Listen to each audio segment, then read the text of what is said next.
Bueno, ahí está. Entonces ahora vamos a presentar. Bueno, ¿estamos, gente? Bueno, listo. Empecemos directamente. Hoy, por suerte, es un tema corto, pero es súper importante porque da origen a muchas patologías estos temas. Así que, bueno, lo que vamos a ver, la clase pasada, nosotros vimos... A ver ahí. La clase pasada, nosotros vimos la parte de digestivo 1. Entonces ahora nosotros lo que vamos a hacer va a ser ver las glándulas anexas. Así que bueno, ustedes recuerden que embriológicamente las glándulas anexas se originan embriológicamente por una invaginación del epitelio. De esa forma, nosotros vimos en la clase pasada que había glándulas en la lámina propia, otras que estaban en la túnica submucosa, y por último, cuando esas invaginaciones salen del órgano, se forma una glándula que está, su masa, su parénquima está fuera del tubo digestivo, pero que mantiene el conducto excretor hacia la luz de ese tubo digestivo. Y este es el caso entonces de lo que vamos a ver como glándulas anexas al tubo digestivo y que el conjunto constituye el aparato digestivo. Vamos a comenzar a ver lo que son las glándulas salivales mayores y después veremos hígado, sistema biliar y páncreas. Así que bueno, las glándulas salivales mayores, la que vimos la clase pasada, eran las glándulas salivales menores que estaban, ustedes recuerdan, estaban ubicados en la lengua, estaban ubicados sobre el paladar duro, el blando, sobre el piso, el labio. Bien, lo que vamos a ver ahora son las glándulas salivales mayores. Fíjense, ustedes tienen acá, sobre la rama superior ascendente del maxilar inferior, por detrás ustedes tienen la glándula parótida, que va a tener un conducto excretor que va por la mejilla y va a desembocar a nivel del segundo molar. Luego, fíjense, más abajo, esta glándula parótida es una glándula serosa pura. O sea, solo van a encontrar acinos serosos. La que está por debajo anatómicamente es la submaxilar. Y la submaxilar también va a tener un conducto excretor que va a desembocar casi parecido donde está la sublingual. La submaxilar ya es una glándula cero mucosa. ¿Qué quiere decir? Es una glándula mixta, pero predominan los acinos serosos. Entonces tienen la parótida serosa pura y la submaxilar cero mucosa. Y luego la sublingual, que se encuentra en el piso de la boca, también tiene un conducto excretor que sale cerca del frenillo, parecido al de la submaxilar, pero la sublingual ya es una glándula mucosa, o sea, mucocerosa. Entonces tienen la parótida serosa, la submaxilar cero mucosa y la sublingual mucocerosa. O sea, predominan los mucosos en la sublingual. ¿Qué es lo que ustedes vamos a tener? Ustedes vamos a tener, entonces, como toda glándula, va a tener el adenómero. El adenómero, entonces, es donde se fabrica o donde se produce la secreción específica de la glándula. En este caso, la saliva. Y ese adenómero, entonces, es el que estuvimos hablando, que es un acino seroso, en el caso, o puede ser mucoso o puede ser mixto. Y luego va a tener un pequeño canalcito y esa saliva que se produjo en el adenómero, en el acino, es canalizado entonces por una serie de conductos. El conducto, el de menor tamaño, el que le sigue al acino, es llamado conducto intercalar. Esos conductos intercalares, que son pequeños, generalmente de un tamaño un poco menor al del acino o igual al del acino, un epitelio cúbico simple, se empiezan a unir y van a formar ya un conducto dentro de los lobulillos, o sea, intralobulillar, pero ya se va a formar un conducto un poco de mayor tamaño, que es el conducto estriado o secreto excretor. ¿Vamos bien hasta ahora? ¿O empecé así muy rápido? ¿Vamos bien? Bien, profe. Sí, profe. Bien, profe, bien. Bueno. Entonces, el conducto estriado, ustedes lo van a encontrar en las glándulas salivales. ¿Está? No lo van a encontrar en otro lugar. Y este conducto estriado tiene la característica citológica de que tiene la característica de las células que transportan iones. ¿Qué quiere decir?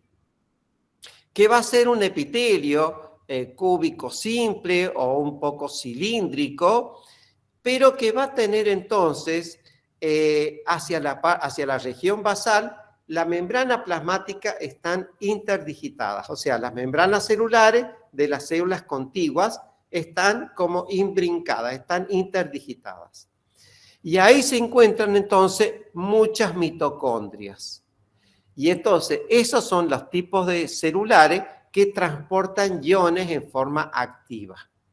Y eso es lo que hace el conducto estriado, ya que de esta forma, entonces, modifica la saliva mediante reabsorción de sodio y secreción de potasio y además bicarbonato.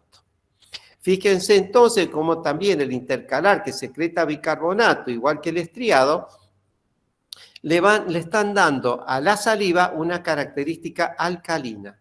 Y de esa forma la saliva es muy necesaria para lubricar y además para alcalinizar o para contrarrestar la acidez de la boca. Bien, y por último los conductos estriados se van uniendo y se van a constituir ya lo que son los conductos excretores, y estos conductos excretores ya están entre los lobulillos, es decir, van a ser interlobulillares. ¿Está claro? Los dos anteriores eran intralobulillares, o sea, están dentro del lobulillo, y lo vamos a ver entonces, donde veamos los acinos, vamos a ver intercalares y estriados. En cambio, los excretores, ustedes los van a ver entonces rodeados de mucho tejido conectivo, porque está entre los lobulillos, con mucho tejido conectivo. Bien, entonces en una glándula parótida, ustedes lo que van a ver van a ser los acinos serosos, que ustedes ya saben identificarlo, que son todos estos que yo estoy marcando. ¿Están viendo la flecha? ¿Están viendo el puntero? Sí. Sí, bien. Y luego ustedes van a tener, por ejemplo, conductos intercalares, por ejemplo, este que tiene acá una luz pequeñita, un tamaño semejante al de los acinos, ¿está? Pero con un epitelio cúbico simple. Y el conducto estriado, que es muy típico, gente, es como si tuviera el núcleo en el centro, un citoplasma acidófilo. ¿Por qué? Por la cantidad de mitocondrias es lo que le da la acidofilia. Y por supuesto ya es un túbulo, es un conducto de mayor tamaño con respecto entonces a lo que son los intercalares. Y luego, pues, por supuesto, también van a tener, por ejemplo, por supuesto, vasos sanguíneos, como esta arteriola que ustedes tienen acá. En glándulas salivales es muy lindo ver, por ejemplo, grandes vasos sanguíneos y nervios. Así que es posible que ustedes, los profes, les estén marcando también nervios. Y ustedes, por ejemplo, imagínense un parcial o un final. Luego, fíjense, acá tienen una glándula que tiene acinos serosos, tiene acinos mucosos y tiene acinos mixtos. ¿Tá? Fíjense que hay un predominio de acinos serosos. Entonces, esto va a ser entonces la glándula submaxilar, que la submaxilar, recuerden ustedes, era cero mucosa, en donde van a tener entonces los acinos serosos, los mucosos y los mixtos, por ejemplo acá o este de acá. Acá tienen un acino mixto con células mucosas y una semiluna de células serosas. ¿Está bien, gente, todos? Bien. Y luego la glándula sublingual, que recuerden entonces, era mucocerosa, o sea, con predominio de acinos mucosos que son estos. Bien, bueno, este es entonces un bajo aumento de la sublingual, en donde es muy neto entonces ver el predominio de los acinos mucosos. Gente, el acino mucoso, como secreta mucoproteínas, entonces suele tener un citoplasma con muy baja coloración. Fíjense que es muy poco teñida. Hay veces cuando ustedes ven pulmones, que también como en la luz de los alvéolos hay aire y por lo tanto no toma color, entonces no confundan entonces diagnósticos diferenciales. No confundan. Bien. Acá en la sublingual, entonces, tienen la predominio de mucosos. Acá, por ejemplo, ven un conducto de tipo estriado, con los núcleos en el centro de la célula y el citoplasma acidófilo. ¿Ven, gente? Bien. La saliva que se produce es la que producen los acinos mucosos, es una saliva más espesa, cuyo contenido es mucoproteico. En cambio, la que producen los acinos serosos es una saliva más fluida, más líquida y con alto contenido proteico, enzimático. En conjunto, la saliva tiene diferentes funciones. Por ejemplo, está lubricando la cavidad bucal. Esa lubricación incluso forma una masa con el bolo alimenticio cuando se lo tritura, facilita la trituración del bolo alimenticio y además tiene, por ejemplo, otras funciones. Tiene, por ejemplo, amilasa salival, que ya la amilasa salival comienza con la digestión, o sea, con la degradación de hidratos de carbono. ¿Está bien? O sea, que ya en la boca comienzan a degradarse los hidratos de carbono. Y además, la saliva tiene otros compuestos, como por ejemplo lisocima, que es un factor bactericida, y de esa forma controla entonces la flora bucal, la flora bacteriana bucal. Juntamente también con la inmunoglobulina A, o sea, la IgA, que ustedes saben que también se secreta hacia la saliva y de esa forma se controlan los antígenos para los cuales esa IgA es específica. ¿Está bien? Entonces, la saliva entonces tiene todas esas funciones y además se dice que las salivales mayores, que son estas tres, producen la saliva cuando se incorpora alimento. Y la lubricación habitual de la boca generalmente está dada entonces por las salivales menores, que las vimos la clase pasada. El parasimpático, por ejemplo, induce el sistema nervioso autónomo parasimpático, estoy hablando, produce entonces generalmente una secreción más líquida. En cambio, el simpático suele producir una secreción salival más espesa, más mucosa. ¿Preguntas o dudas? No, profe. ¿Todo bien? ¿Seguros? Bien. Sí. Seguimos entonces. Cualquier cosa, ustedes saben, preguntan y generalmente yo les hago que participen. Bien, lo que vamos a ver ahora van a ser hígado, páncreas que está acá retro, acá se ve a través como está escondido, pero entonces acá vemos el páncreas y luego el sistema biliar cómo desemboca a nivel de la segunda porción del duodeno en la ampolla de Butler.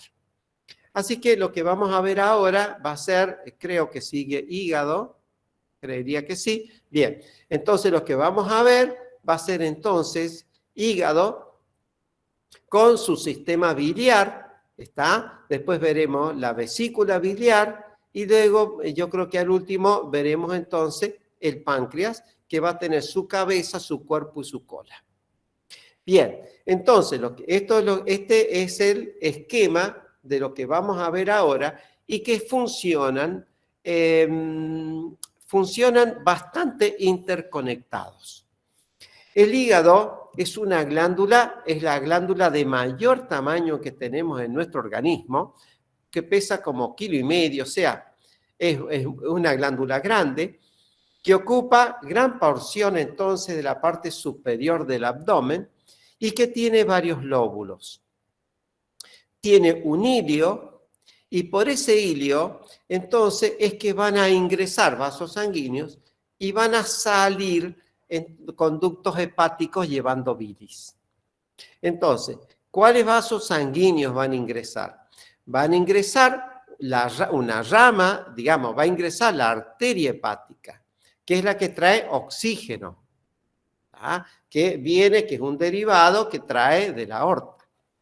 En cambio, la vena porta es un sistema porta, o sea, que es lo que nosotros habíamos visto, y que se va a formar entonces por la unión de varias venas que van a traer sangre del bazo, B larga y Z, del bazo, que van a traer sangre entonces del páncreas y que va a traer sangre de los intestinos.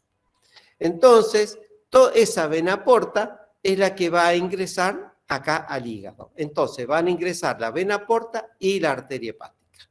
La vena porta trae los alimentos de esta zona abdominal y la arteria hepática lo que trae es el oxígeno para el hígado. Bien, ¿qué es lo que sale?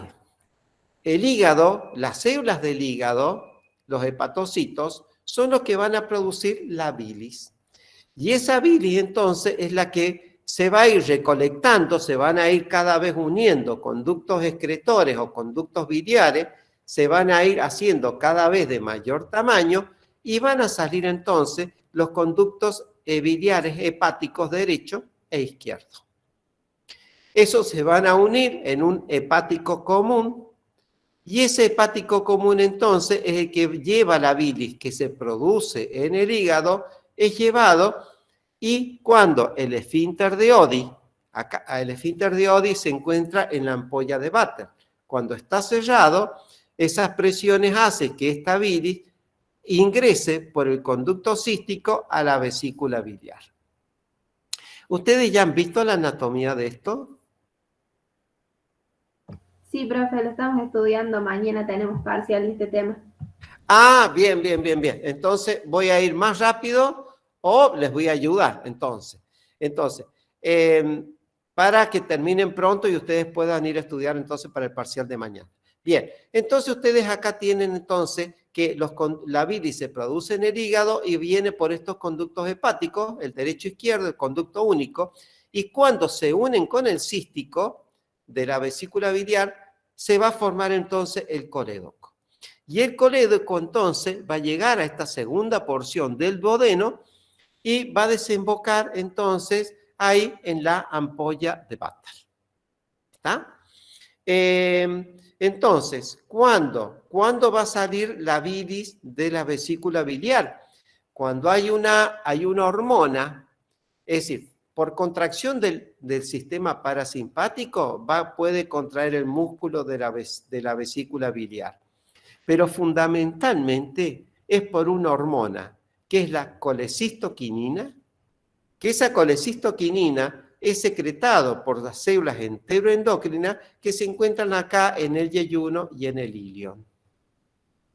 Y cuando ingresa entonces aportes grasos, es un estímulo para que se secrete colecistoquinina y la colecistoquinina va a tener dos efectos. Por un lado, va a producir la contracción de la vesícula biliar para que la bilis almacenada y concentrada en la vesícula salga, está en golpes, hacia el duodeno, hacia la segunda porción del duodeno. ¿Para qué sirve la bilis? Para poder disolver la grasa y favorecer la digestión y la absorción de los ácidos grasos. ¿Vamos, gente, todos? Bien.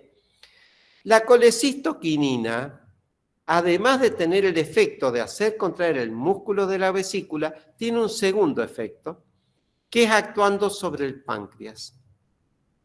Y sobre el páncreas va a favorecer la exocitosis, la excreción de las enzimas digestivas de los acinos pancreáticos. ¿Está, gente, todos? ¿Me han ido siguiendo el razonamiento? ¿Vamos bien? ¿Alguna duda? No, profe, todo claro. ¿Todo claro? ¿Se han perdido o quieren que les repita algo? Si alguien tiene duda, puedo hacer énfasis en algo. O sea, en resumen, gente, el hígado produce bilis y que esa bilis lleva además un pigmento derivado de los glóbulos rojos, que es la bilirrubina conjugada. Entonces, estos ácidos biliares, cólico, táurico, etcétera, son los que van, entonces, por los conductos hepáticos, derecho-izquierdo, se forma el común, y esa bilis ingresa a la vesícula biliar, donde se almacena y concentra. Cuando viene la colecistoquinina, o sea, bien llegan alimentos al intestino, entonces la colecistoquinina estimula a la contracción vesicular, y esa bilis sale de la vesícula y llega entonces acá, por el colédoco, a la segunda porción del duodeno. ¿Está bien todo, gente? Bien. Bien, el hígado vamos a tratar de hacer claro porque es difícil entenderlo. ¿Está? Es difícil entenderlo. A ver, ustedes tienen el ilio. El ilio, insisto, ingresa vena porta e ingresa arteria hepática. ¿Está? Cuando ingresan estos vasos, se van a ir acompañando estos vasos y se van a ir distribuyendo por un tejido conectivo que se encuentra en el interior del hígado. Cuando uno hace un corte histológico, uno va a encontrar ramas de esa vena porta y de esa arteria hepática. Y esas ramas nosotros las vamos a encontrar entonces en unos espacios de tejido conectivo que se llaman espacios porta. Y esos espacios porta nosotros los vamos a encontrar cuando se unen entonces tres estructuras típicas del hígado que son los lobulillos hepáticos. El espacio porta es un espacio de tejido conectivo que se encuentra acá, entre esos lobulillos hepáticos. ¿Está? Acá. Acá tenemos un espacio porta, donde podemos ver una rama de la vena porta y una rama de la arteria hepática. ¿Y qué otra cosa vamos a ver en el espacio porta? Vamos a ver además un conductillo biliar. ¿Está? Un conducto biliar. Bien, eso entonces es lo que vamos a ver acá. Volvemos al anterior. Vimos entonces que además en el ilio del hígado sale un conducto biliar. Ese conducto biliar, ¿cómo se fue formando? Se fue formando por unión de diferentes conductos biliares que vienen ¿de dónde? Y que vienen de acá, de estos espacios porta, de tejido conectivo. ¿Está? Que se van uniendo entre sí para llegar entonces a formar los hepáticos derecho e izquierdo. ¿Está, gente, todos? Entonces, no importa ustedes donde hagan un corte histológico, tomen una muestra del hígado, la histología generalmente va a ser semejante en todas las áreas del hígado. ¿Cuál va a ser esa histología? Que esto es, chicos, es súper importante porque va a las patologías hepáticas y las patologías hepáticas son frecuentes. Así que esto, por favor, atención acá a la histología. Es súper importante. Bien. Entonces, nosotros vamos a ver que el hígado va a estar constituido por unas estructuras que miden unos 2 milímetros por 1 milímetro y que se los llama lobulillos hepáticos. tienen una estructura de esta forma romboidal. Fíjense que tiene 6 caras. ¿Ven? Esto entonces, esto es así. Este lobulillo hepático.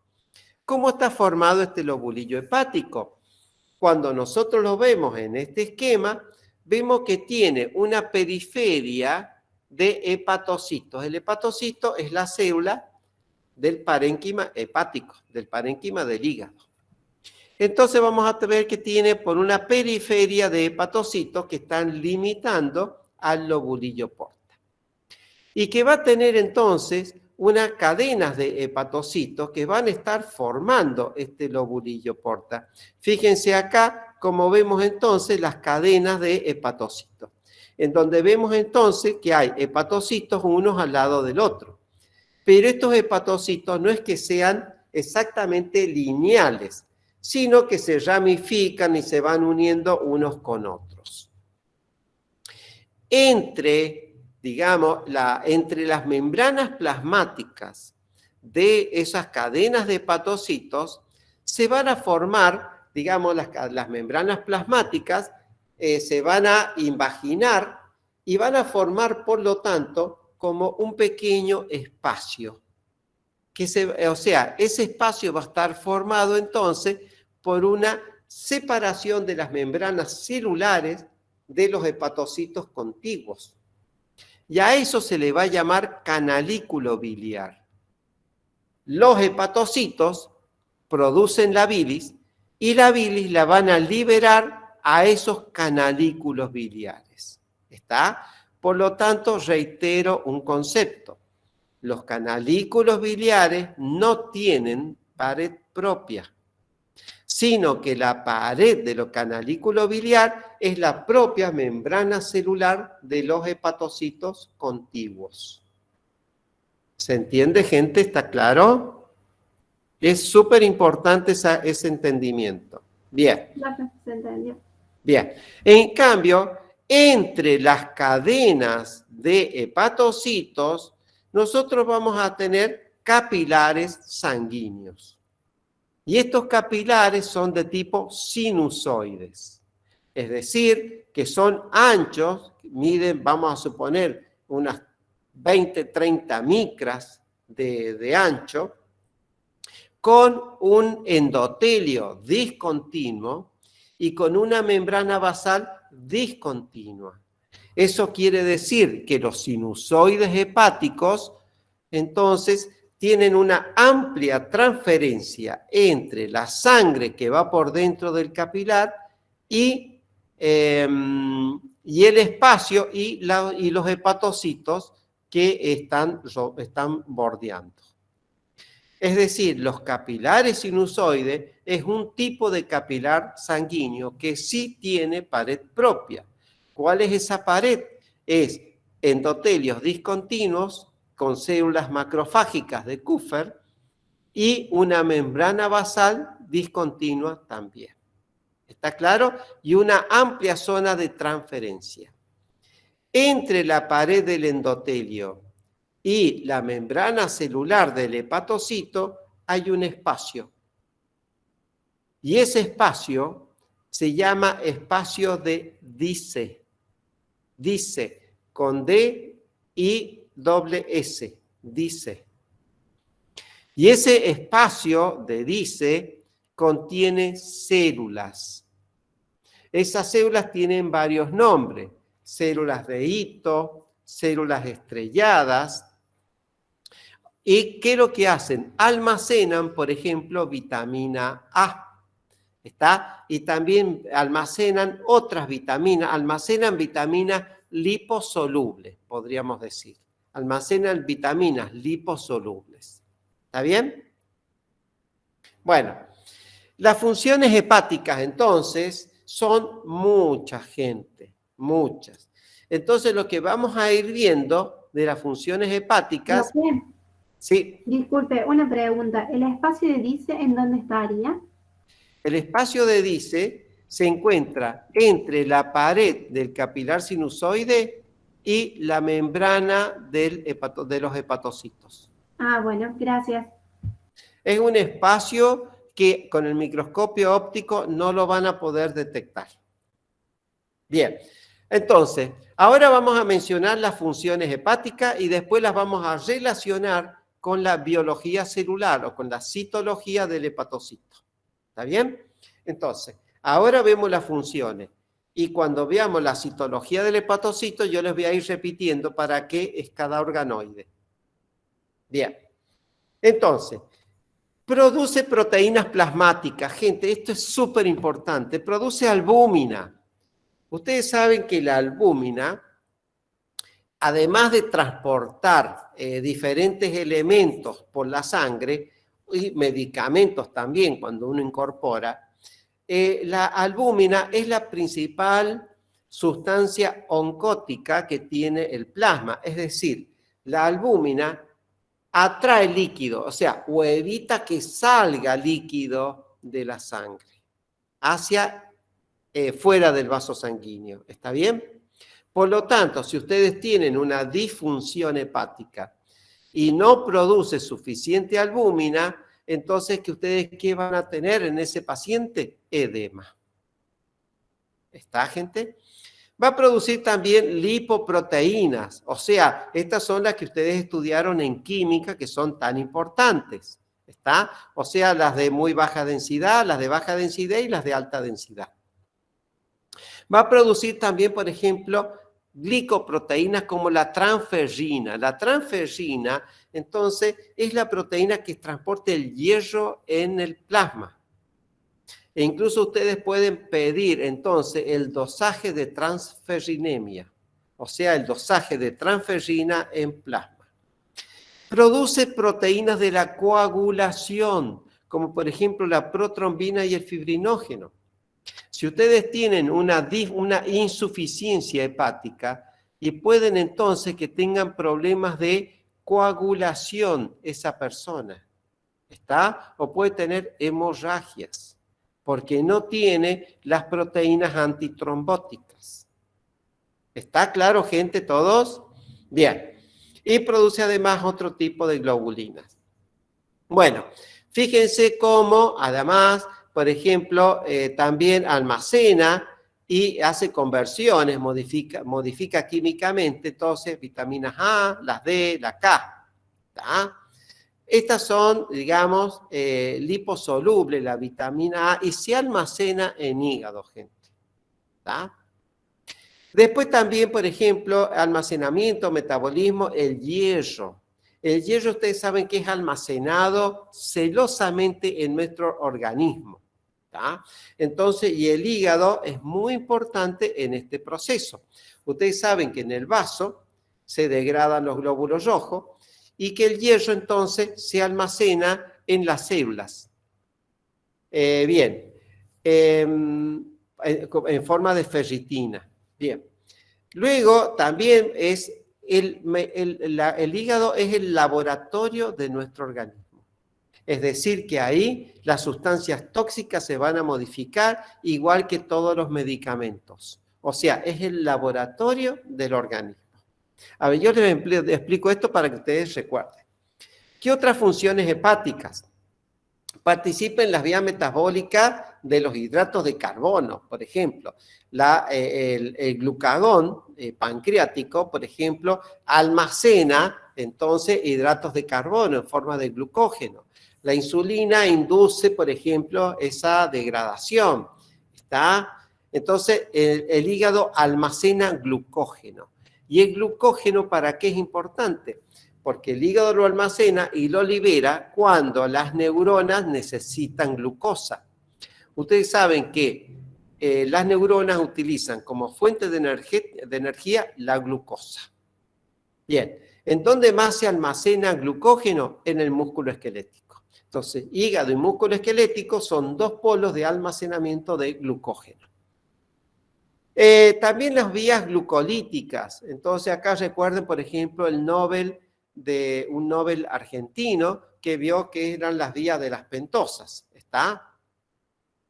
Y bueno, también se puede producir la glucogenólisis, o sea, el glucógeno se degrada a glucosa para que pase a sangre.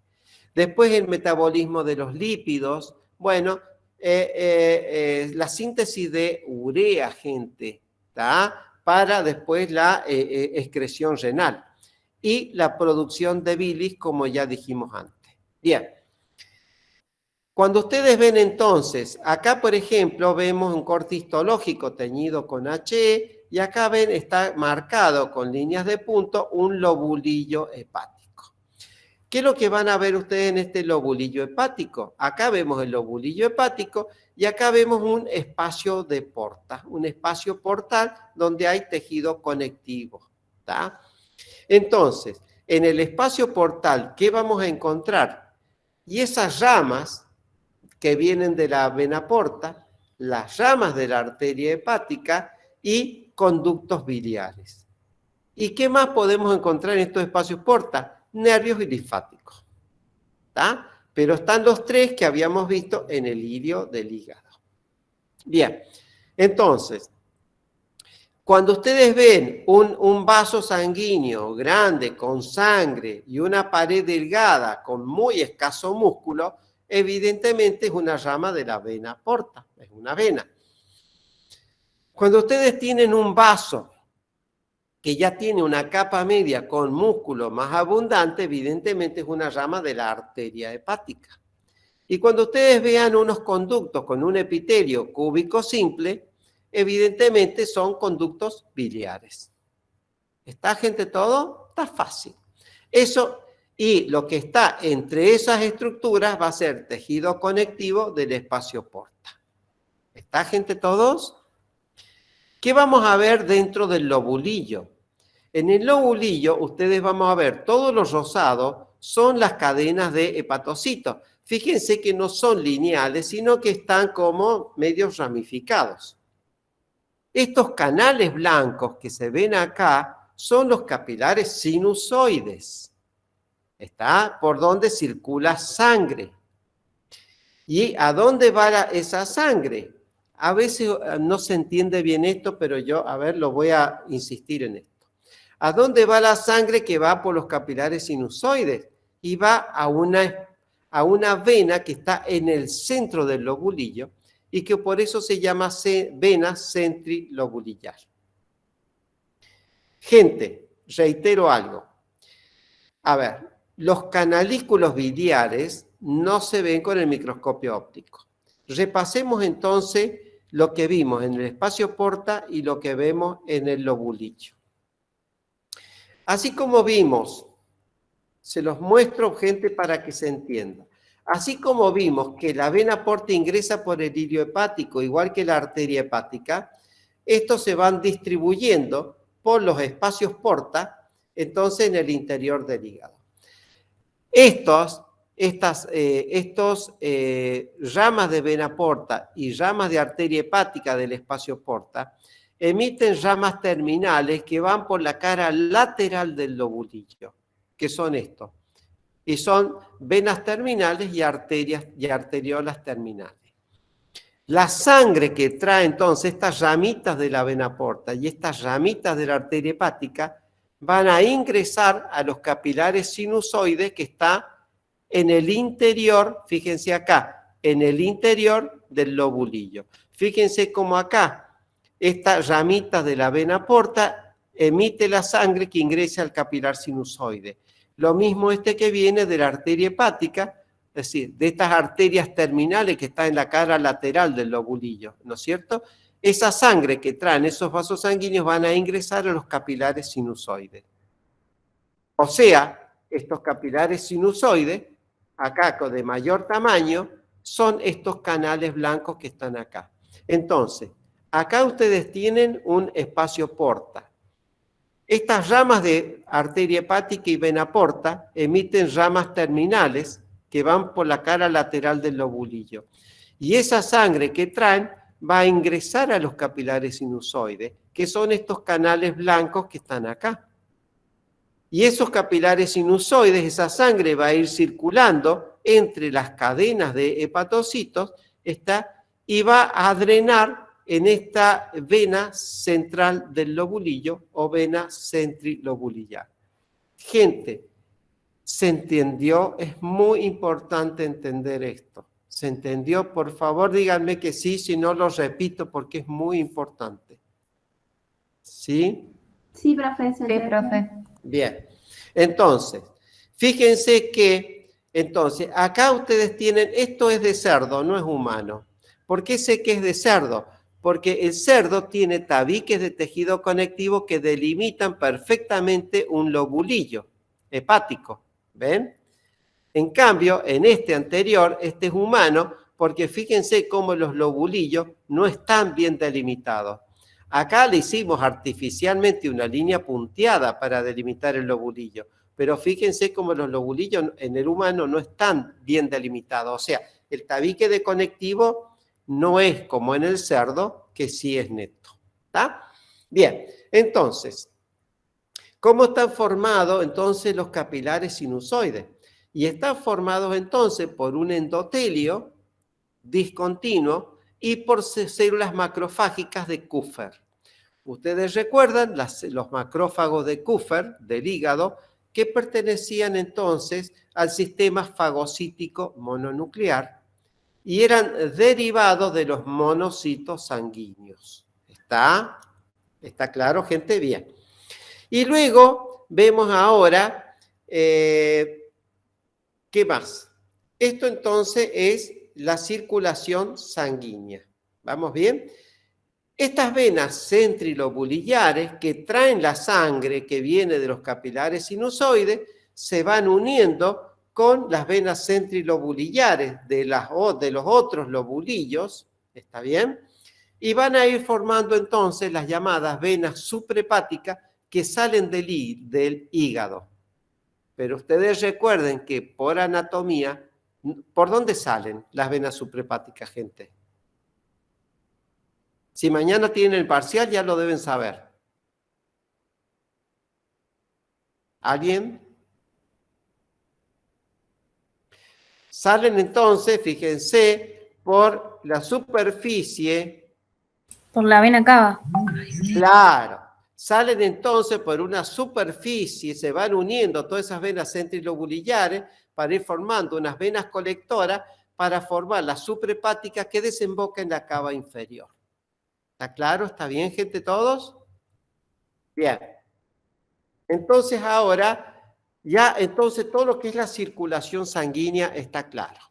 Veamos ahora, vamos a ver, me parece que debería venir entonces lo que es, bueno, acá tienen una vena centrilobulillar y fíjense cómo la sangre viene por los capilares sinusoides y desemboca entonces en esta vena centrilobulillar. ¿Cuál es la estructura de la vena centrilobulillar? Y tiene un endotelio y una pequeña capa de conectivo en su pared. ¿Está bien? Y es perforada por los capilares sinusoides de que llegan. Bien. ¿Estamos, gente, hasta ahora? Veamos entonces ahora el espacio porta con más detenimiento. El espacio porta entonces tenía una rama de la vena porta. Fíjense, en general es el vaso que tiene la luz de mayor tamaño. Entonces, ¿qué estructura va a tener? El de una vena. O sea, va a tener un endotelio, un músculo muy tenue y mucho conectivo. En cambio, la rama de la arteria hepática va a tener la estructura de una arteria, es decir, el endotelio, y va a tener entonces unas capitas, unas capas de músculo en la túnica media y muy poquito conectivo, o sea, lo que predomina es el músculo en la media, en la arteria. Y por último vamos a ver el conducto biliar, que va a tener un epitelio cúbico simple. Fácil, gente. ¿Está bien? ¿Está claro? Bueno. Ahora vamos a complicar el tema, gente. Lo que nosotros hemos visto, entonces, es el lobulillo hepático anatómico. Anatómico. ¿Y eso qué tiene que ver? ¿Por qué digo yo que es anatómico? A ver si hay algo. Oh, recién está acá. ¿Por qué digo yo que es anatómico? Porque, fíjense, que, por ejemplo, uno lo puede ver microscópicamente, ¿está? Pero resulta de que no explica en forma suficiente este lobulillo anatómico no explica en forma suficiente todas las funciones del hígado. Entonces, se le describen al hígado dos lobulillos funcionales, o sea, son hipotéticos, ¿está? Y explican diferentes funciones del hígado. Uno es el que explica las funciones metabólicas del hígado. ¿Cuál es ese? Y que va a depender entonces de la circulación sanguínea. Habíamos dicho entonces que ramas de la vena porta y de la arteria hepática se encuentran en el espacio porta, ¿tá? Y que emiten ramas terminales que van por la cara lateral de los acinos, del lobulillo hepático. ¿Está claro? Bien, entonces, si nosotros tomamos esto como centro, toda esta cara por donde circulan estos vasos sanguíneos terminales, en la cara lateral de dos lobulillos anatómicos, lo vamos a tomar como la parte central de un nuevo lobulillo funcional. Si nosotros unimos, fíjense, unimos las venas centrilobulillares de los dos lobulillos anatómicos contiguos con los dos espacios porta contiguos, voy a formar un rombo. Y a este se le va a llamar acino hepático. Este es el acino hepático. Y ustedes me dirán, qué complicado y por qué. Fíjense por qué tiene explicación y por qué explica las funciones metabólicas del hígado. Porque estos vasos terminales van a ingresar sangre. A ver, lo que trae la vena porta es sangre con nutrientes. ¿Está? Pero deoxigenada, o sea, con dióxido de carbono, porque es una vena. En cambio, lo que trae la arteria hepática es sangre oxigenada, con oxígeno saturado, con eritrocitos saturados de oxígeno. Y entonces van a ingresar a los capilares sinusoides. Entonces, estos hepatocitos de esta región 1, que son, y de estos que están acá, o sea, los hepatocitos que están más cerca del eje central del acino hepático, entonces van a tener más oxígenos y van a tener la posibilidad también de más nutrientes. Pero si llegara a venir un tóxico, también van a estar expuestos a una mayor toxicidad. Estos hepatocitos de esta zona 1, entonces a su vez, están liberando dióxido de carbono y están liberando productos de desecho. Y entonces vamos a llegar entonces a los hepatocitos más internos del lobulillo anatómico, que es esta zona 2, que van a ir recibiendo entonces menor tensión de oxígeno, menos nutrientes y los desechos que han ido liberando los hepatocitos de la zona 1. Hasta llegar entonces a los hepatocitos que están más cerca de la vena centrilobulillar, ¿está? De los dos lados, que son los hepatocitos de la zona 3. Estos hepatocitos entonces están recibiendo menor tensión de oxígeno todavía y más desechos, ¿está? Entonces hay veces que nosotros encontramos patologías hepáticas, patologías degenerativas hepáticas, fundamentalmente en esta zona 3. Entonces, el acino hepático, entonces, explica estas funciones metabólicas del hígado. ¿Quedó claro, gente? Y es un lobulillo funcional. ¿Vamos bien? El otro lobulillo funcional explica la circulación biliar y se le llama lobulillo porta. El lobulillo porta, este es más fácil, porque si nosotros ponemos el eje, el centro del lobulillo porta, está en el conducto biliar del espacio porta. ¿Por qué? Porque ahí recoge la bilis que se produce ¿dónde? Y acá viene el lobulillo porta que explica la circulación biliar. Este conducto biliar del espacio porta recoge o drena la bilis que proviene de los hepatocitos que producen esa bilis, que provienen de un triángulo. del triángulo del lobulillo porta. ¿Cómo se forma ese triángulo? Uniendo las venas centrilobulillares de 3 lobulillos anatómicos contiguos. ¿Está? Entonces, la bilis que producen los hepatocitos que están dentro, entonces, de este triángulo, van a drenar esa bilis en el conducto biliar que se encuentra en ese espacio porta. ¿Se entendió, gente? ¿Sí? Sí, profe. Porque a veces es difícil de entender. Por eso, en el libro a veces es difícil. Por eso es que acá me esmero en ser más didáctico. Bien. Bueno, gente. Y acá tienen entonces que el lobulillo porta explica la producción y la secreción de bilis. En cambio, el ácido hepático, las funciones metabólicas del hígado. ¿Vamos? Bien. Y ahora vamos a ver un hepatocito. El hepatocito no es, tiene también forma geométrica el hepatocito. ¿Está? Y de esa forma entonces va a originar una membrana celular con varias caras. Varias de esas caras van a dar hacia un capilar sinusoide y otras caras van a dar entonces a otro hepatocito que está al lado, que está contiguo. Cuando se encuentra entonces con un hepatocito que está al lado, las membranas celulares acá se van a invaginar de este hepatocito y de este otro hepatocito, y se va a formar acá un espacio entre los dos hepatocitos y que se llama canalículo biliar. Y este canalículo biliar está cerrado por uniones estrechas entre las membranas celulares de los dos hepatocitos.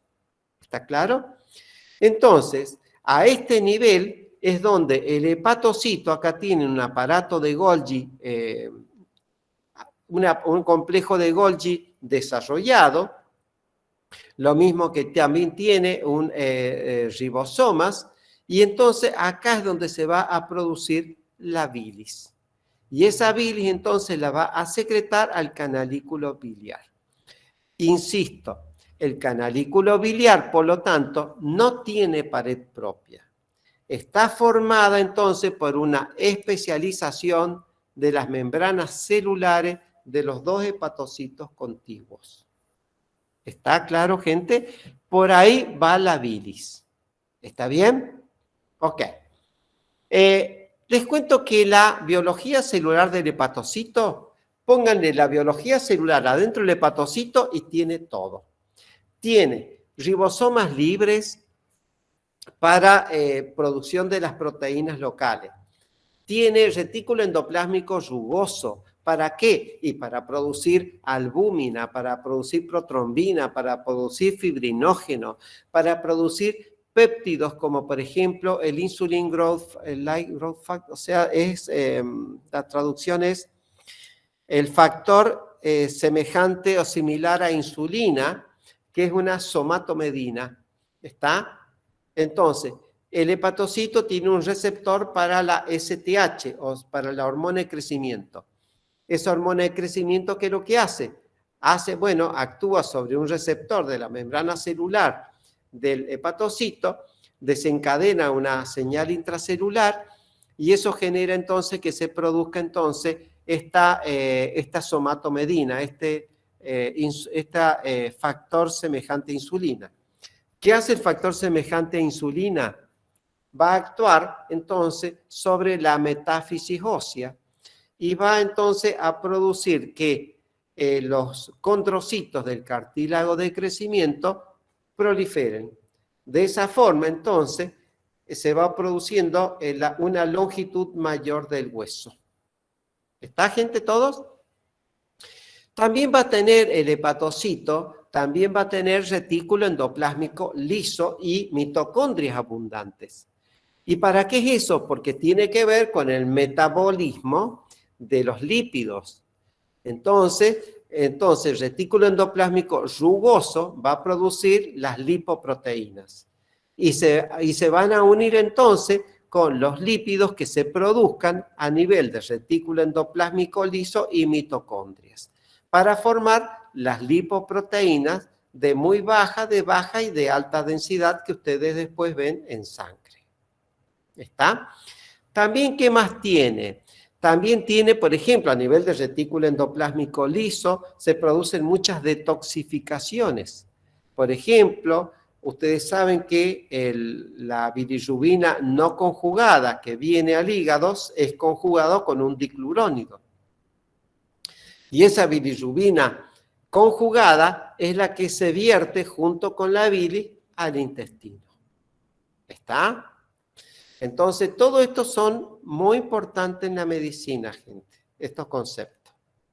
Bien, entonces después, ¿qué otra cosa? Tiene también, por ejemplo, peroxisomas, entonces, que participan en la detoxificación, por ejemplo, del agua oxigenada, de los peróxidos de hidrógeno y de otras sustancias.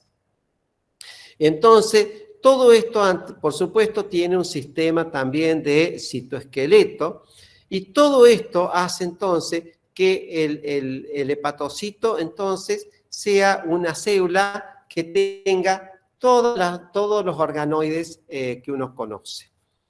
Tiene en general un solo núcleo, con un nucleolo evidente y una cromatina generalmente laxa. Hay veces que se pueden ver dos núcleos en un hepatocito, ¿tá? Pero es poco frecuente.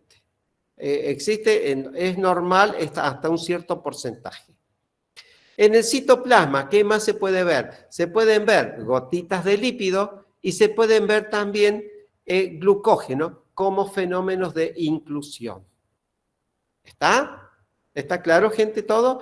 El glucógeno va a ser estimulado por el glucagona que se forme y además, por ejemplo, los glucocorticoides van a hacer una glucogenólisis para entonces degradar el glucógeno y que se libere glucosa. ¿Está claro, gente, todos? La cara que da a los sinusoides. Acá nosotros tenemos la membrana celular del hepatocito, que tiene acá unas microvellosidades, y acá tenemos entonces el capilar sinusoide, la pared de capilar sinusoide. Entre la membrana del hepatocito y el endotelio, la membrana basal, o sea, la pared del capilar sinusoide, hay un espacio. Y este espacio se llama espacio perisinusoidal. Y en este espacio nosotros podemos encontrar, entonces, es donde se realizan las transferencias entre el hepatocito y la sangre. Por un lado, la sangre, por ejemplo, hace incorporar, por ejemplo, ¿cómo se llama? La bilirrubina, por ejemplo, que ingresa y, por ejemplo, después las proteínas que produce el hepatocito son liberados acá. También el hepatocito tiene una función endocrina por ese factor semejante a insulina que ya explicamos antes. ¿Está bien? Bien, y acá en este espacio es donde se pueden encontrar esas células estrelladas o células de hito que almacenan vitaminas liposolubles. Por ejemplo, la vitamina A nos alcanza como para 1 o 2 años si no incorporáramos. ¿Está bien? Porque se almacena acá. Bueno, gente, esto ya es una microscopía electrónica. Está listo, sigamos. Bien, y acá volvemos nuevamente a ver las funciones. Después de haber visto la biología celular, entonces fíjense, las proteínas plasmáticas debido al retículo endoplásmico rugoso. Entonces, las lipoproteínas debido al retículo rugoso y al retículo endoplásmico liso y mitocondrias. Las glicoproteínas también gracias al retículo endoplásmico rugoso y al Golgi. Entonces, el almacén y conversión de vitaminas, digamos, todo esto también, retículo endoplásmico liso, peroxisomas y mitocondrias. El hierro también y la degradación de fármacos y toxinas que tiene mucho que ver con el retículo endoplásmico liso y peroxisomas también. ¿Está? Y, por ejemplo, la producción de bilis, entonces, eso se hacía a nivel de entonces de este polo biliar, en donde teníamos entonces la cantidad de complejo de Golgi, entonces para poder liberar la bilis. Entonces, y esa bilis, ¿qué es lo que iba a tener? Iba a tener los ácidos biliares más el pigmento que proviene de la hemoglobina de los glóbulos rojos. ¿Está? O sea, esa bilirrubina conjugada, que es lo que le da colorcito a la bilis. Bien. Bueno, y después el resto entonces de las funciones que ya habíamos visto. Si nosotros colocamos tinta china, nosotros vemos entonces que los macrófagos, las células de Kupffer, como son macrófagos, hacen fagocitosis de esa tinta china, porque es particulada la tinta china. Entonces podemos ver entonces, identificar las células de Kupffer, porque vemos la tinta china en el interior del citoplasma, o sea, esos pigmentitos negros que nosotros vemos acá, esto es la tinta china en el citoplasma de las células de Kupffer, que se van a encontrar entonces acá en las paredes de los capilares sinusoides. Bueno, sigamos. Hay también el tejido conectivo, hay toda una trama, una red, ¿tá?, de fibras reticulares. Ustedes saben que las reticulares son fibras colágenas de tipo 3 y que tienen su característica que no se mantienen delgaditas, con una capa de glúcidos. Y entonces eso las hace paz positiva y que forman entonces como una redecilla. Está como si fuera una bolsa de esas de redecillas. Bien, como si fuera, bien, como de pesca, algo así. Eso es lo que forman entonces las fibras reticulares.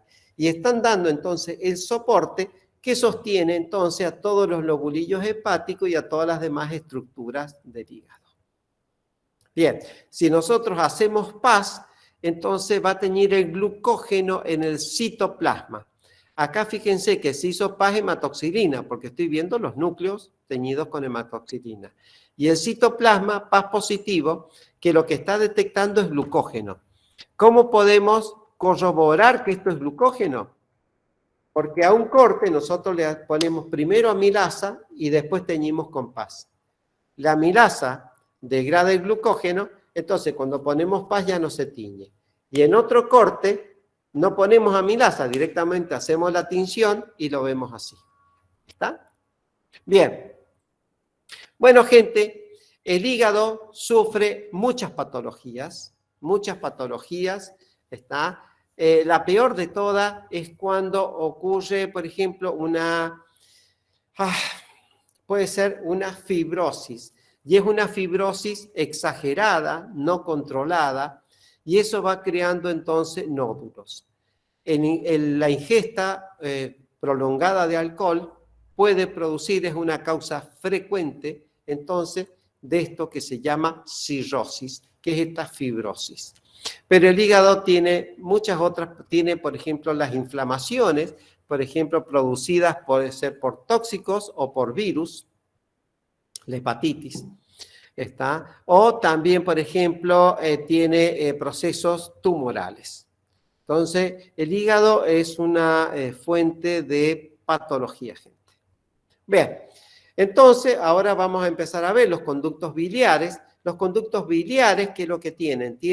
Están revestidos por un epitelio cilíndrico simple y tienen entonces un tejido conectivo y algunas fibras musculares lisas. La vesícula biliar, entonces, ¿qué es lo que va a tener? Y tiene una túnica mucosa con un epitelio cilíndrico simple y lámina propia. No hay muscular de la mucosa. Ojo, no hay muscular de la mucosa. Cuando ustedes tengan un preparado de vesícula biliar, ustedes van a decir, es un preparado medio tonto, van a decir ustedes. Porque es como sencillo. El epitelio, la lámina propia, músculo y conectivo. Es como muy sencillo. Tiene a nivel del epitelio, fíjense, cilíndrico simple, se lo ve muy bonito. Tiene microvellosidades, pero no forman chapa estriada. ¿Está? Y después va a tener una capa puede tener algunas glándulas cerca del cuello de la vesícula. Lo que sí tiene la vesícula es que tiene unas entrantes muy prominentes que se llaman criptas. no importa, digamos, son ingresos, son entrantes, pero se los ve en ciertos lugares de la vesícula solamente. Y después tiene, por supuesto, el músculo liso, que se contrae por acción de la colecistoquinina. Y luego hay una perimuscular que se le llama, que es un tejido conectivo por donde van los vasos sanguíneos y nervios de mayor calibre, y va a tener o una adventicia en la cara de la vesícula que está pegada al hígado, acá, en la cara de la vesícula que está pegado al hígado hay una adventicia. En cambio, en el resto de la pared, o sea, la que mira la cavidad peritoneal, hay una serosa, que es el peritoneo. ¿Qué es lo que hace la vesícula biliar? La vesícula almacena y concentra la bilis. Entonces, ¿cómo hace para concentrar? Por eso tiene microvillosidades, porque absorbe, ¿está? Entonces, absorbe líquido y absorbe iones de esa bilis. Y de esa forma la concentra. Entonces, cuando ingresan alimentos grasos al duodeno y la colecistoquinina contrae el músculo liso de la vesícula, esa bilis, digamos que se vierte acá, entonces es una bilis concentrada. Y es el sabor amargo si alguno alguna vez ha vomitado bilis. Bien. Bueno, la bilis tiene también diferentes patologías, puede inflamarse o puede juntar piedras que son cálculos, ¿está? Y también tiene cánceres. O sea, también la vesícula biliar da patología. Y por último el páncreas, que es muy rápido y fácil, y ya terminamos, gente. El páncreas, entonces, ustedes saben que tiene una cabeza que da sobre la sede duodenal y el cuerpo y la cola, y que tiene un conducto excretor que lo recorre, que es el conducto de Wirsung o conducto pancreático. Ese conducto de Wirsung desemboca junto con el colédoco en la ampolla de Vater, a nivel de la segunda porción del duodeno. Bien. También, entonces, como ustedes saben que el páncreas tiene un doble desarrollo embriológico, de ese esbozo ventral se va a originar también, entonces, otro conducto menor, ¿tá? Que a veces se le asocia al principal o a veces desemboca en forma independiente, que es el accesorio de Santorini. Entonces vamos a tener, ¿qué es lo que vamos a ver acá en el páncreas? El páncreas, entonces, es una glándula exócrina y endócrina. O sea, es una glándula mixta, con una función exócrina, en donde los acinos pancreáticos van a liberar secreción que van a ir por el conducto principal de Wirsung. ¿A dónde? A la segunda porción del duodeno. ¿Qué es lo que producen los acinos pancreáticos? Producen las proenzimas. Esas proenzimas son necesarias son muchísimas, y que son necesarias para degradar o digerir los alimentos que ingresaron al duodeno. O sea, el quimo que vino del estómago, entonces, para degradar todos esos alimentos. Entonces van a degradar péptidos, proteínas, hidratos de carbono, lípidos, van a degradar con las lipasas, van a degradar también ácidos nucleicos. O sea, gente, acá estos acinos pancreáticos van a producir todas esas proenzimas para la digestión o degradación en la luz del intestino. ¿Está? O sea, siempre el acino va a producir las proenzimas, va a ir por conductos, por estos conductos principales hasta la luz intestinal, y eso va a ir produciendo la digestión de todos esos alimentos en los 5 o 6 metros del intestino delgado. ¿Vamos bien, gente, todos? Ok. Y el páncreas, además, va a tener los islotes de Langerhans, que los vimos en endocrino. Y eso ya va a tener una función endocrina. Bien, vamos entonces ahora al páncreas. El páncreas entonces va a tener, fíjense, los acinos pancreáticos, que son unos acinos de tipo seroso, ¿está? Esos acinos serosos, entonces, van a tener un conducto intercalar que se va a meter adentro del acino pancreático. Y eso, entonces, el epitelio de este conducto intercalar es lo que se le va a llamar células centroacinosas. O sea, que las células centroacinosas de un acino pancreático en realidad es el epitelio del conducto intercalar. Entonces, las células del acino pancreático que forman las proenzimas, entonces las van a liberar a este conducto intercalar y ese conducto intercalar se va a ir uniendo para ir formando, entonces, conductos de mayor calibre, y esos conductos de mayor calibre van a terminar finalmente en el conducto principal de Wirsung. Gente, en el páncreas no hay conducto estriado o secreto excretor. Bien, y ahora otro segundo concepto importante. El acino pancreático produce las proenzimas. ¿Vamos bien? Ok, ya lo dijimos. Y eso es estimulado, entonces, por una hormona, que es la que la mencionamos antes, que es la colecistoquinina, ¿tá? Que va entonces a favorecer entonces la liberación, entonces la producción y la liberación de estos proenzimas. Pero además hay una segunda hormona, que es la secretina, y la secretina, ¿qué es lo que va a hacer? Va a inducir a que los conductos intercalares, entonces, produzcan, entonces, líquido y bicarbonato. De esta forma, las proenzimas, entonces, van en un medio líquido. ¿Está claro, gente, todos? Bien. En un corte histológico teñido con HE, ustedes ven el tejido, los tabiques del tejido conectivo, en donde pueden ver, por ejemplo, vasos sanguíneos o conductos, vasos sanguíneos como acá, conductos excretores. Y en el propio parénquima van a ver, la gran mayoría son los acinos pancreáticos. Y van a ver algunos islotes más claritos, menos teñidos, que son los islotes de Langerhans, que son estos que están acá. ¿Está bien todo? Bien. Las enzimas pancreáticas de los acinos pancreáticos, bien, gente, tienen un montón, ¿tá? Tiene para todos los compuestos orgánicos. La célula del acino pancreático es una célula polarizada que va a tener un retículo endoplásmico acumulado en la zona vasolateral de la célula, por eso da vasofilia. ¿Está? Entonces, la célula del acino pancreático es basófila en su región laterobasal.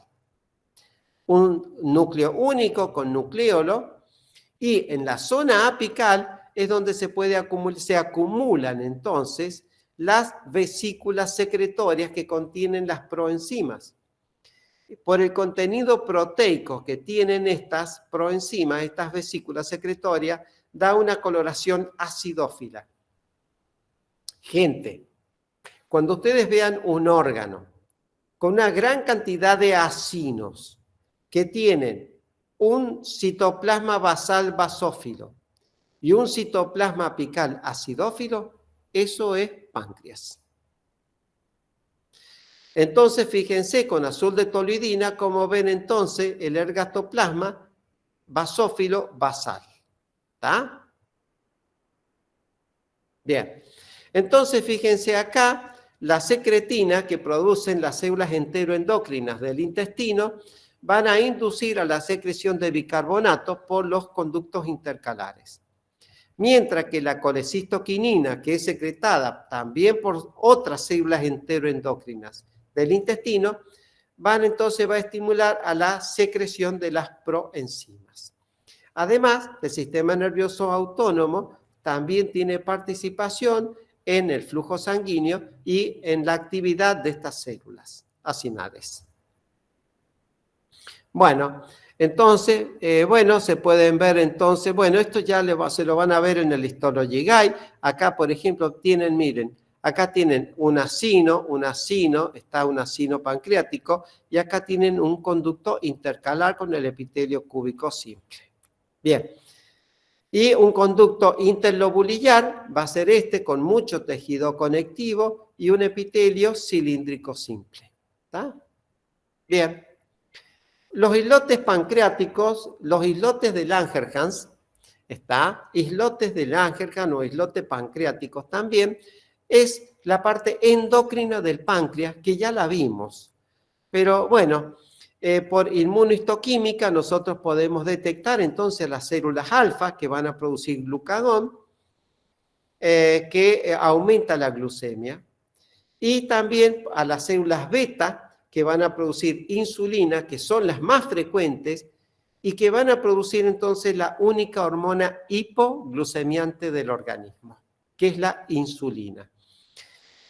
Un déficit en el funcionamiento de esto da una patología que es la diabetes, que es muy frecuente en nuestros días, gente.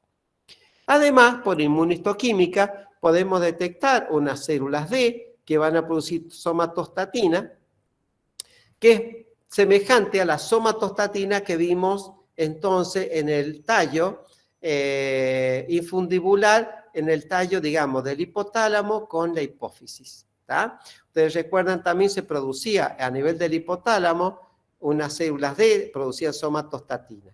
Esta somatostatina en el islote de Langerhans lo que va a producir es una inhibición de las dos células anteriores, o sea, de las alfa y de las beta. Y luego tenemos otras células F que producen el polipéptido pancreático, ¿tá? Que son las de menor frecuencia, fíjense. Bien. Y bueno, acá lo tenemos a un premio Nobel argentino por el descubrimiento del ciclo de las pentosas. ¿Está bien? Bueno, gente, lo que hemos visto entonces ha sido las glándulas anexas entonces al tubo digestivo y que tiene que ver todo esto entonces con el aparato digestivo, las glándulas más el tubo, el aparato digestivo. Preguntas, dudas, todo lo que ustedes quieran.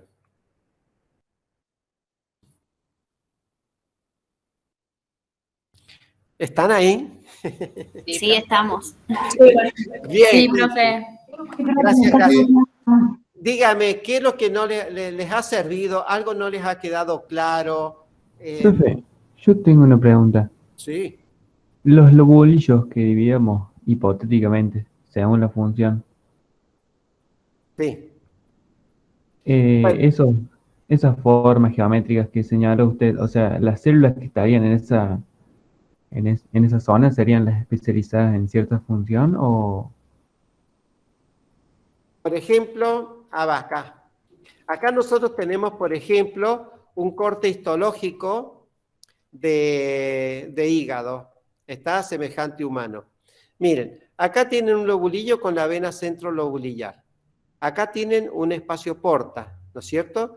Y acá nosotros tenemos un conducto biliar, acá. Esto que está acá es un conducto biliar. Entonces, si yo uno, por ejemplo, entonces, acá, yo uno acá, esta vena centrolobulillar, con la vena centrolobulillar que está en este lobulillo, con la vena centrolobulillar de este lobulillo, yo dejo entonces este conducto biliar del espacio porta en el centro. ¿Qué quiere decir? Que los hepatocitos que están dentro de este lobulillo, esa bilis que producen los hepatocitos van a ir por canalículos biliares hacia el conducto biliar de este espacio porta. ¿Se entiende ahora? Si yo, Sí, por sí, ejemplo, ¿se entendió un poco más o no? sí, gracias. Por ejemplo, acá yo tengo otro conducto biliar en este espacio porta. Entonces, si yo uno, acá yo uno otro espacio porta, otro lobulillo porta, acá en este otro triángulo. Entonces, los hepatocitos que están produciendo la bilis dentro de este triángulo van a drenar esa bilis en este conducto biliar de este espacio porta. ¿Está? ¿Se entiende? Entonces, fíjense acá, por ejemplo, en este bajo aumento. El acino hepático, que es funcional. Acá, por ejemplo, entonces la rama de la vena y la rama de la arteria hepática, entonces van a producir ramas que van a ir por acá, por estas paredes laterales de los lobulillos, ¿tá? Esas pequeñas ramitas terminales. Y esa sangre entonces va a ir drenando, va a ir desembocando en los capilares sinusoides, que son estos blanquitos que yo tengo acá. Y esa sangre entonces fíjense que a nivel de los capilares sinusoides se mezcla la sangre que trae la arteria hepática con la sangre que trae la vena porta, ¿eh? Observen eso, ¿eh? O sea, esas arterias terminales que van por estas caras laterales, acá por estas caras laterales de los lobulillos, entonces van a ingresar al capilar sinusoide, de este lobulillo y de este otro lobulillo. ¿Tá? Y acá cuando ingresa esa sangre, acá se mezcla la sangre de la arteria hepática y de la vena porta. ¿Se entiende eso? Y entonces van circulando por estos capilares sinusoides hasta llegar hasta la vena centrilobulillar en este lobulillo o por la vena centrilobulillar de este otro lobulillo. Entonces, si yo hago un rombo uniendo esta vena centrilobulillar de este lobulillo con este espacio porta, con la vena centrilobulillar de este lobulillo y con este espacio porta, yo acá tengo entonces un rombo. Las arterias terminales de la arteria hepática y de la vena porta que van por acá, entonces este es el centro del acino hepático. El centro del acino hepático no es un punto, sino es toda esta cara lateral. Está por donde van las pequeños vasitos terminales. Entonces, de ahí entonces, por eso acá vamos a tener los hepatocitos en zona 1, esto va a ser zona 2, y esta al lado de la vena centrilobulillar van a ser los hepatocitos en una zona 3, que son los más propensos a sufrir algunas lesiones degenerativas. ¿Está más claro ahora? Sí, Y sí, todos sí. esos hepatocitos tendrían la misma función, ¿cierto? No es que cambiaría la intensidad de la función. No, tienen todos las mismas funciones, por lo menos hasta ahora es lo que se describe. Pero evidentemente, digamos, la saturación de oxígeno de estos hepatocitos es mayor que la que están acá en zona 3. Entonces, evidentemente, algunos cambios seguramente debe haber. Pero en general decimos que todos funcionan semejante. Ah, gracias. Otra cosa de la que no hablé es de la renovación del hígado. El hígado en general no se renueva, pero si yo le saco un pedazo de hígado a un paciente quirúrgicamente, los otros hepatocitos van a proliferar para reconstituir esa parte del hígado que se ha extraído o que se ha perdido. ¿Tá? ¿Alguna otra pregunta o duda?